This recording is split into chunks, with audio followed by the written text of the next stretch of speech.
دوسرے نمبر پر دوسری بندش جسے نبی علیہ السلام نے توڑا وہ ہے رسوم و رواج کا طوق۔ اللہ کے نبی نے رسوم و رواج کا طوق انسانیت کے گلے سے، گردن سے اتار ڈالا۔ یہ رسوم و رواج بندے کو اللہ کی طرف متوجہ نہیں ہونے دیتے۔ آباء و اجداد کی تقلید، اتباع ایک خاص دائرے میں، رسوم و رواج مزید بڑھ کے آگے عام دائرے کے اندر آ جاتے ہیں۔ نبی علیہ السلام نے رسوم و رواج پر بھی کلہاڑا چلایا۔ وہ رسوم و رواج جو قرآن و سنت کے خلاف ہیں۔ ایک اگر کوئی ایسی رسم ہے، کوئی ایسا رواج ہے معاشرے کے اندر جو قرآن و سنت کے اگینسٹ نہیں ہے، مخالف نہیں ہے، تو وہ قرآن، وہ انبیاء کی تعلیمات کی ہی بقایا جات ہیں، وہ تو اسلام ہی ہے۔ یہاں ان رسوم و رواج کی بات ہو رہی ہے جو اسلام کے خلاف ہے۔ رسوم و رواج کے حوالے سے ایک بات یاد رکھیے، ہم الحمدللہ ہم یتیم نہیں ہیں۔ اللہ تعالیٰ نے ہمارے لیے ہدایت کا سرچشمہ رکھا ہے، قرآن کی صورت میں، سنت رسول کی صورت میں، سیرت رسول کی صورت میں، حیات صحابہ کی صورت میں۔ الحمدللہ ہمارے سرچشمے خشک نہیں ہیں، صرف ان سرچشموں سے رابطہ استوار کرنے کی ضرورت ہے، ان سرچشموں پر آنے کی ضرورت ہے، ان گھاٹوں پر آنے کی ضرورت ہے۔ سیرابی ہی سیرابی ہے۔ اسلام کے علاوہ تمام مذاہب کے سرچشمے اور سوتے خشک ہو چکے ہیں، گندے ہو چکے ہیں، ناپاک نالوں میں وہ تبدیل، جوہڑوں میں وہ تبدیل ہو چکے ہیں، ان کے اندر کچھ بھی نہیں رہا۔ اگر ان کے اندر کوئی پاکیزہ چیز ہے وہ انبیاء علیہ السلام کی تعلیمات کے بقایا جات ہیں۔ یہ بات یاد رکھیے گا۔ اس لیے مطلقاً رسوم و رواج کو قانون کا سورس بنا کے پیش کرنا یہ اسلام کے مزاج کے خلاف ہے۔ چونکہ الحمدللہ میں قانون بھی پڑھاتا رہا ہوں، تو LLB کی کتابوں کے اندر باقاعدہ رسوم و رواج کو مصدر بنا کے پیش کیا جاتا ہے۔ یہ غلط ہے۔ جو رسوم و رواج قرآن و سنت کے واضح، قرآن و سنت کے قوانین سے ٹکرائیں گے وہ قابل قبول نہیں ہے۔ ہاں رسوم و رواج چونکہ ان کا تعلق عرف کے ساتھ ہے تو باقاعدہ شریعت میں ان کا اعتبار کیا گیا، اور اعتبار اس وقت کیا جاتا ہے یہ شریعت سے متصادم نہ ہو۔ جیسے ایک چھوٹی سی مثال آپ کے سامنے دیتا ہوں کہ آپ پاکستان میں رہتے ہوئے کسی کے ساتھ کانٹیکٹ کر لیتے ہیں کہ ہاں جی 1,00,000 روپے کی عوض میں نے آپ سے فلاں چیز خرید لی، تو 1,00,000 روپے سے مراد پاکستان میں رہتے ہوئے پاکستانی روپے ہی ہوں گے، وہ کوئی افغانی پیسے نہیں ہوں گے یا وہ ہندوستانی روپے نہیں ہوں گے، کیونکہ آپ کانٹیکٹ پاکستان کے اندر کر رہے ہیں۔ تو پاکستان کے اندر رہتے ہوئے عرف یہی ہے،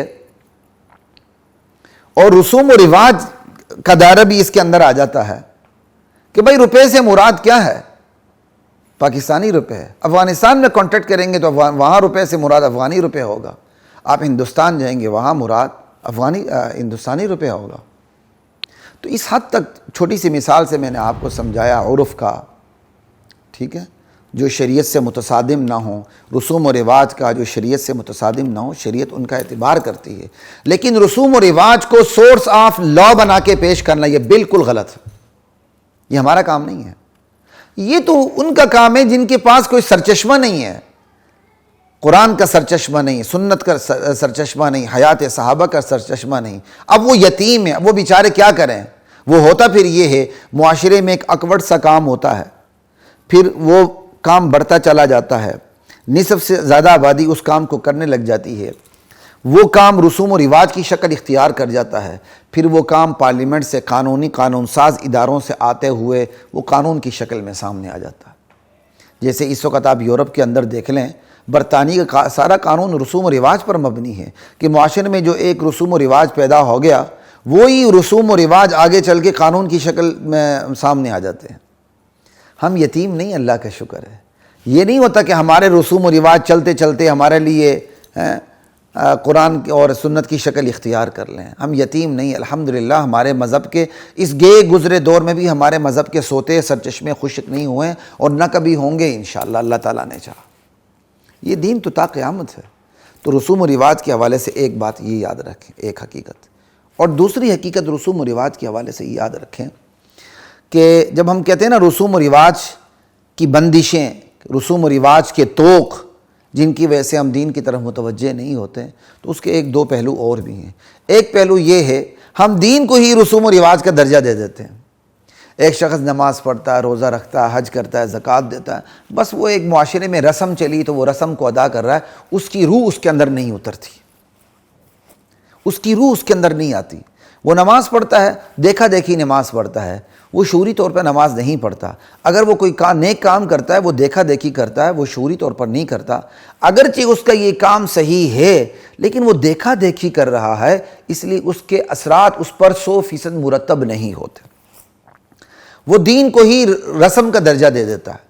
یا آپ یہ دیکھیں، اس سے بھی تھوڑا سا آگے بڑھ کر اسی دائرے کو آپ دیکھ لیں، بہت سے لوگ ہوتے ہیں انہیں نماز، روزے، حج، زکوٰۃ کا کوئی پتہ نہیں ہوتا۔ عید کا دن ہوتا ہے تو ماشاءاللہ سال میں بیچارے ایک ہی دفعہ بڑی مشکل سے کوئی ریڈی میڈ شلوار قمیض لے لیتے ہیں، پٹھی سدھی کوئی ٹوپی پہن کے، ان کا انداز ہی بتا دیتا ہے کہ وہ دین کے ساتھ ان کی کتنی بے رغبتی ہو اور یا کتنا تعلق ہے۔ وہ آتے ہیں عید کی نماز میں آگے، بچوں کو بھی ادھر ادھر ایسے ایسے دیکھتے ہوئے ہاتھ ہلا ہلا کے 3-4 مرتبہ ہاتھ ہلا کے نماز پڑھ کے وہ چلے جاتے ہیں۔ تو کیا ہے؟ رسم ہے۔ اسی طرح آپ قربانی کے موقع پر دیکھ لیں، لوگوں کو قربانی کے احکام تک کا پتہ نہیں ہوتا، لیکن چونکہ معاشرے کے اندر الحمدللہ قربانی کی ایک رسم موجود ہے، قربانی عبادت موجود ہے، قربانی کی رسم کہہ رہا ہوں، قربانی جو عبادت ہے شاعر اللہ میں سے وہ موجود ہے، لیکن کچھ لوگ اس کو رسم سمجھ لیتے ہیں۔ وہ کیا ہے؟ نماز، روزہ، حج، زکوٰۃ کچھ پتہ نہیں، لیکن چونکہ ہمسایوں نے بڑے بڑے بکرے لیے اور معاشرے کے اندر وہ یہ سمجھتے ہیں یہ تو عبادت سے ہے قربانی، لیکن وہ یہ سمجھتے ہیں معاشرے کی ایک رسم ہے، یار چلیں منڈی چلتے ہیں، 3-4 بڑے بڑے بکرے خرید کے لے آتے ہیں۔ اب وہ 3-4 بکرے خرید کے لا کے جی ہم قربانی کرتے ہیں، قربانی کر لی۔ ایمانداری سے کہہ رہا ہوں، آپ ان سے جا کے پوچھیں آپ نے 1 بکرا کیا یا 2 کی یا 3 کی یا وہ درجن کی ہیں، بتائیں آپ یہ بکرا کس کا تھا قربانی کا؟ وہ نہیں بتا سکیں گے۔ آپ کو حیرت ہو رہی ہوگی اگر آپ یہ بات پہلی دفعہ سن رہے ہیں تو آپ تھوڑا سا قرید کے جا کے خود بھی مشاہدہ کریں، سروے کریں۔ کئی دفعہ ایسا ہوتا ہے ایک گھر کے اندر ایک بکرا ذبح ہو رہا ہوتا ہے، سب نے اس کے مشترکہ پیسے دیے ہوتے ہیں، کسی کو پتہ نہیں ہوتا یہ قربانی کس کی طرف سے ہو رہی ہے، باپ کی طرف سے ہو رہی ہے، ماں کی طرف سے ہو رہی ہے، میاں کی طرف سے ہو رہی ہے، بیوی کی طرف سے ہو رہی ہے، بیٹے کی طرف سے ہو رہی ہے، بیٹی کی طرف سے پتہ ہی نہیں ہوتا کس کی قربانی، جی بس ہمارے گھر کی قربانی ہے، کس کی قربانی، جی ہمارے گھر کی قربانی۔ وہ 1 ہو 2 ہو 4 ہو 5 ہو 6، کسی کو پتہ نہیں ہوتا یہ بکرا کون قربان کر رہا ہے، بس قربانی ہے جی۔ اس کا مطلب حالانکہ قربانی کے لیے ضروری ہے کہ پتہ چلے گھر کے اندر یہ کس فرد کی طرف سے قربانی ہو رہی ہے۔ تو کیا مطلب ہوا؟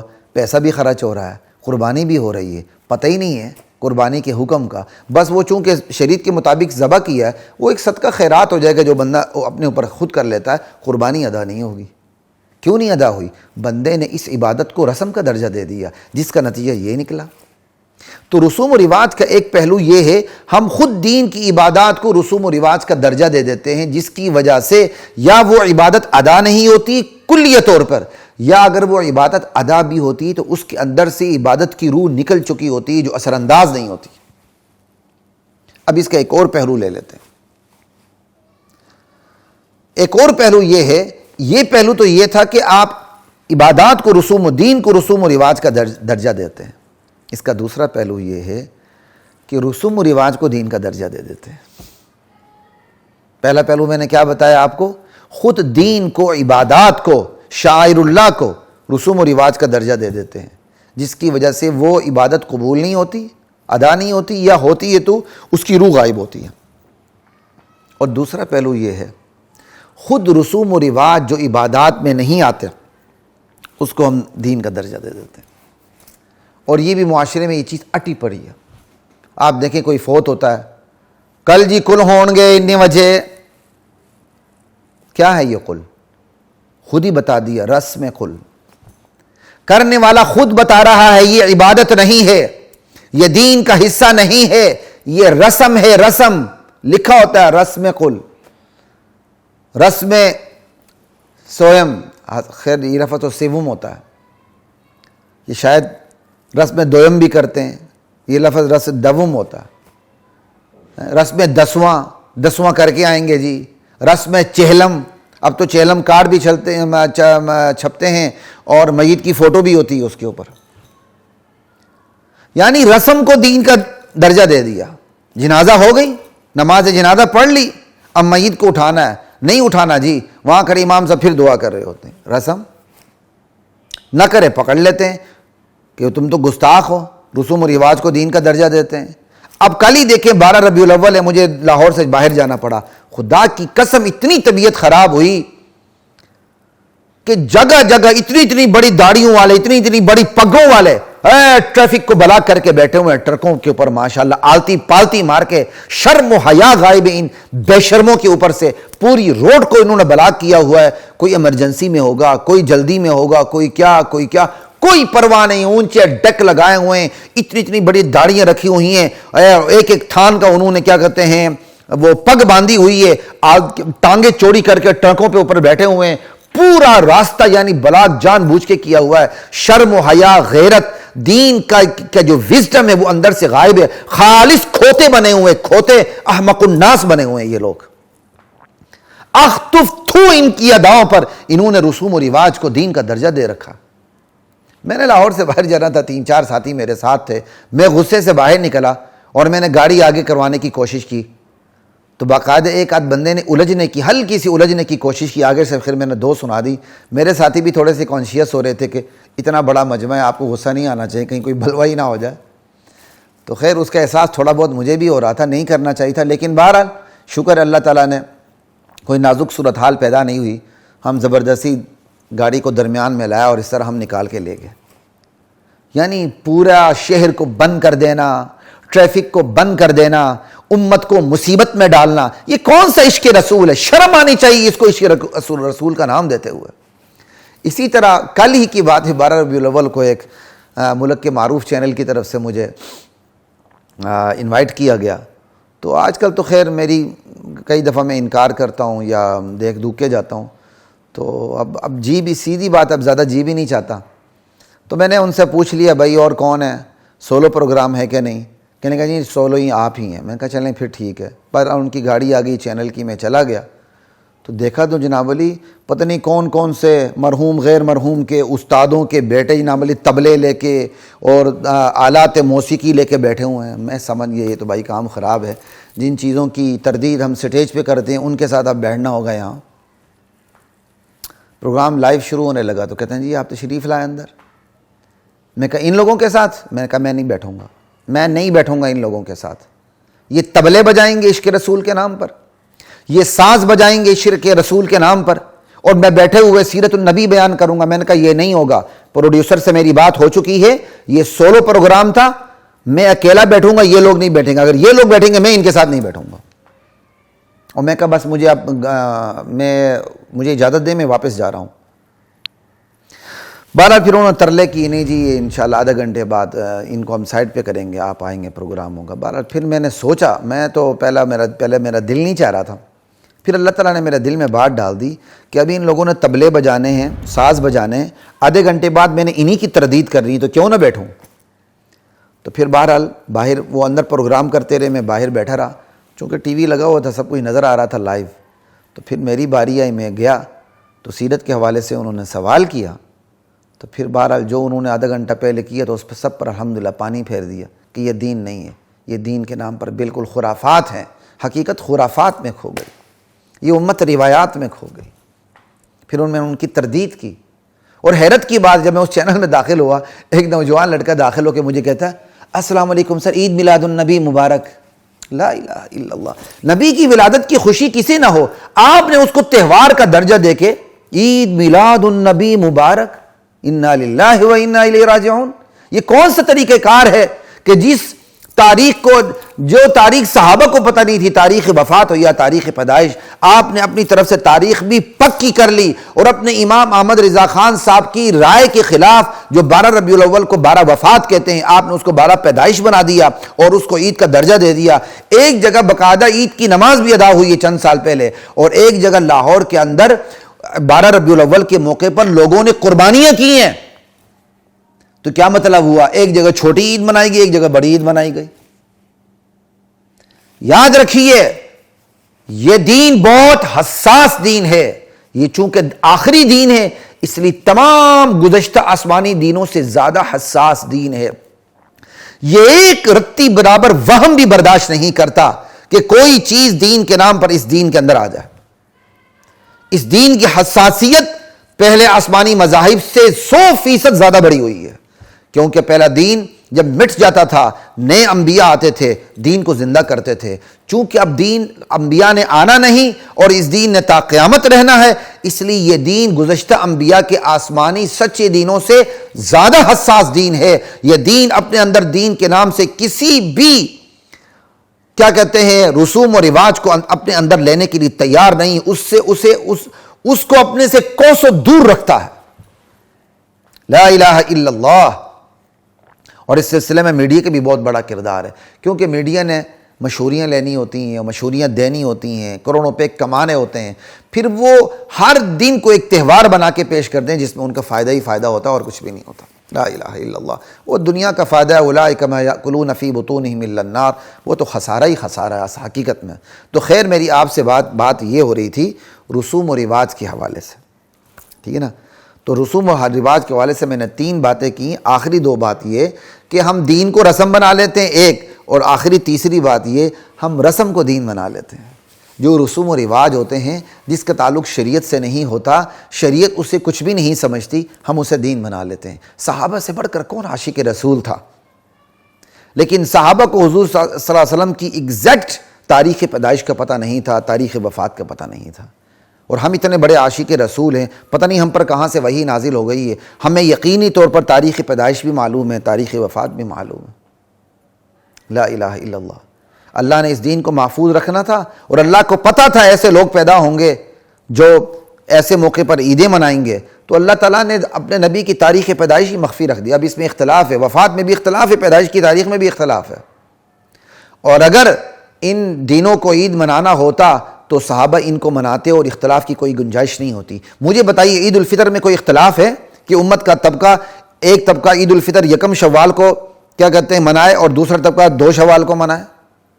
کیا عید الاضحیٰ میں اختلاف ہے کہ ایک طبقہ تو 10-11 کو منائے اور دوسرا طبقہ 9-10 کو منائے؟ اور ویسے بھی ہم عید مناتے نہیں ہیں، اللہ کا شکر ہے، ہماری عیدوں کے پیچھے پس منظر ہے، عید الفطر کے پیچھے رمضان کا پس منظر ہے، اور عید الاضحیٰ کے پیچھے قربانی ابراہیم علیہ السلام اور پہلی امتوں کی قربانی کا پس منظر ہے۔ لا الہ الا اللہ۔ تو خیر رسوم و رواج کے حوالے سے بات کی کہ ایک تو یہ ہے کہ مذہب کے ہمارے سوتے خشک نہیں ہیں، اور ہمیں اپنے دستور زندگی کے لیے رسوم و رواج کی احتیاجی نہیں ہے ایک۔ دوسرا یہ کہ ہم دین کو رسم بنا لیتے ہیں، یہ بھی غلط ہے۔ تیسرا یہ کہ جو رسوم و رواج کو ہم دین بنا لیتے ہیں، یہ بھی غلط ہے۔ نبی علیہ السلام نے یہ محنت کی، رسوم و رواج کے توق کو گلے سے اتارا، تو توق کو گلے سے اتارا تو ان 3 چیزوں کو سامنے رکھیے گا۔ توق کو گلے سے یہ اتارا، اب دستور زندگی کے لیے رسوم و رواج کی ضرورت نہیں، قرآن و سنت سیرت صحابہ کی سیرت کافی ہے۔ رسوم و رواج کے توق کو گلے سے اتار ڈالا، کیا مطلب؟ دین کو ہم رسوم و رواج بننے نہیں دیں گے کہ دین رسوم و رواج کے لیول پہ آ کے عبادات کی روح ختم ہو جائے، دین کا ستیہ ناس ہو جائے، ایسا نہیں ہوگا۔ اور تیسری بات کہ رسوم و رواج کا توق گلے سے اتار ڈالا، کیا مطلب؟ رسوم و رواج کو دین بننے نہیں دیا، رسوم و رواج کو دین سے الگ رکھا، دین سے بالکل الگ رکھا۔ یہ 3 پہلو سامنے رکھیں۔ اب کہیے نبی علیہ السلام نے رسوم و رواج کی بندش کو توڑ ڈالا، جس کی وجہ سے انسانیت کو اپنے پروردگار تک پہنچنا آسان ہو گیا۔ یہاں تک 2 باتیں ہو گئیں۔